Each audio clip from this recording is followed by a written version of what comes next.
because in Bradford we actually had a 3-tier system. We had first schools, we had middle schools, and we had secondary schools.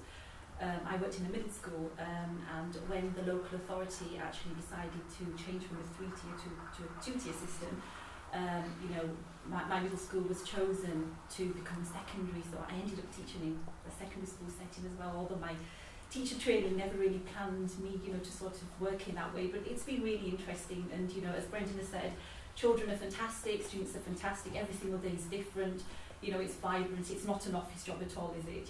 It's really, really important, what we do. To sort of fit in with childcare and lifestyle and etc. I do lots of work at the moment with Premier, and as Claire said, I've been working with Premier for 2 years. And I do quite a bit of supply teaching. I go into primary schools. I've actually asked specifically not to go into secondary schools. I don't know why, but I prefer to work with primary age children.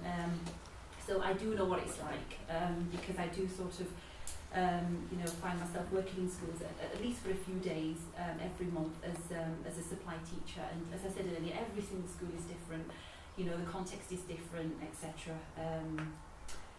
Okay, in terms of the CPD programme, the sort of CPD programme that we've run for Premier, I have run for Premier this year. We've covered topics such as behaviour management, what makes good learning and teaching in the classroom, what the new Ofsted framework, which was introduced in September 2012, meant for teachers. I have also run sessions on assessment and the early years foundation stage as well. Again, from my experience, I don't know of any other supply agencies that actually put CPD programs on for their supply teachers, and I think it's really valuable, because as supply teachers, particularly in terms of long term, if it's something that you do because of your context, because of your commitments, etc. Sometimes, as we know in education, there's always new things coming out. There's always tweaks and changes and things like that, and it's really important to keep up to date with professional practice, and Premier Education does allow you to do that.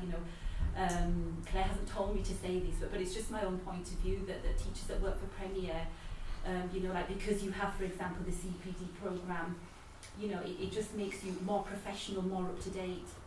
And as supply teachers, if you're in a school maybe for a long-term placement, whether it's 4 weeks or half a term or a term or a year or whatever it may be, then you are privy to the school's professional development programme. You can be part of that. But if you're a supply teacher that works a day here, a week here, a week there, then sometimes you might not get the sort of up-to-date training that your colleagues in mainstream schools may get. So it's really important, I think, the CPD programme that Premier do offer their teachers, so that you are kept up to date with things. The other thing to say is that I think in terms of the current academic year, some of these courses, I think, Claire, might be run again, because that there's new staff now, that there's new colleagues. But like the other way that we work is that if you have a specific interest or you want to know something more about a particular area, in education, then if you can please let Claire know,